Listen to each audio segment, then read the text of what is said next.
Welcome to another AVID chat. David Harpo and Jack Arnold. Jack, good to see you today. Good to see you, Dave. If you're joining us today, we're going to talk about a question we get quite frankly, especially for clients of ours in our age group, and that is, should I be saving for my children's college or financial education, or putting more money towards their retirement? So let's dive into it. There's going to be a link at the bottom if you want to sign up. We have some guides to financial principles that we believe we'd love to share with you, so we can get those to you at the end of this.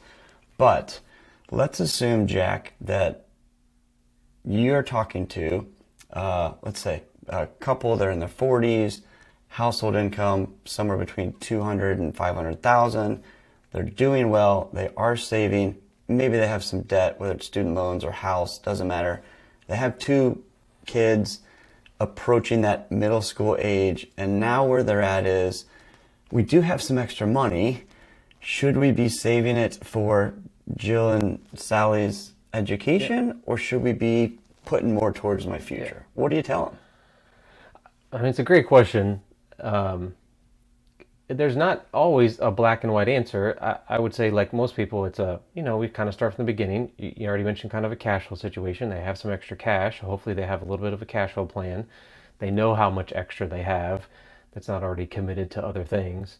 So if they know that, it would be more, what are your preferences, I think would be a big discussion. We're in Florida. What do you mean? Well, what do you mean by preferences? So just, kind of your money scripts, which we've talked about before. There's situations where you have, husband, wives, two spouses, whatever it may be, that would say, well, one would say, well, I worked my way through college and it meant a lot to me, and it really taught me a lot, and it taught me responsibility to work my way through. And then the other one would say, well, my parents did a really good job of helping me through college and paid for a lot of it, and I think I did better because I didn't have the pressure and I didn't come out with a bunch of debt. I don't know that there's not a right or wrong to either one of those, but that's frequent. I think naturally you kind of opposites attract in some sense, and everybody has a different experience.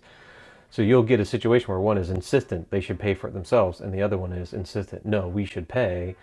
There's a little bit of a coming to terms with those things, whatever the compromise may be. And then it's just a matter of, like I said, there's not a right or wrong. It's well, what's the best thing? It's not all of their college is paid for, or none of their college is paid for. There's some kind of, well, we have this much. How do we want to save for their future even? Maybe it's not even necessarily a college savings plan. Maybe it's just like when they're adults. Maybe it is for college. Maybe it isn't for college. Future. Yes. Yeah, a future savings bucket. Yeah. Undefined maybe, or unrestricted by some sort of, college plan or 529 account or something like that. Is that what you're saying? That's right. I would think of it more of, first, how much do you want to commit to that? How much are you comfortable committing to that? The second part would be, how do you want to do it? Do you want to do all of it into something that's more college savings-esque, like 529s or something? Or do you want to do it in something that's not as restrictive? 529s are nice. We're in Florida, so we don't have like a state income tax, so there's no additional tax benefit putting money into a 529. The earnings will grow tax-free, and then if you use it for educational purposes, you can get there's no tax on the earnings. It's a little bit like a Roth in that sense. It's after-tax money that goes in, Right. grows tax deferred. When you take it out, it's tax-free as long as you use it on qualified educational expenses. So there can be some benefit to it, but it's not, again, being in Florida, other places are different that have state sales tax. They have a little bit more incentive to put it in sometimes, but it's not overwhelmingly to your favor to put it in a 529 if you think that I have a kid that may not go to college, or I have a kid that's just killing it in school and they're going to be all over these scholarships and they won't need a ton of money in an educational savings account, because they're going to get scholarships, and we have Bright Futures in Florida that pays a lot of it. And there's all kinds of things Right. to help pay for school. So it's going to depend on, I would say, these things. Money scripts of the two people that are involved, or whoever's going to be making the contributions. What are your preferences? How do you square those preferences between the two of you? What's your cash flow? How much do you want to commit? And do you want it to be all for college savings, none for college savings, some blend of the two? And then what kind of kid, what kind of kid do you think that you got on your hands? A kid that's super way into going to get crazy scholarships, or do you have a kid that's more like an average student that probably may or may not go to college and may need the money for something else? I think that would come into play. You have kids.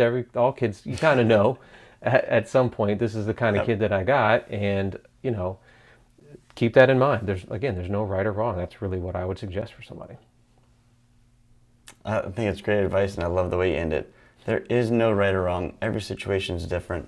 Yes. Don't put yourself into, I got to do it this way because fill in the blank. So, as mentioned before, click on the link. We'll get you some more information on some other principles that we think are extremely important to your finances.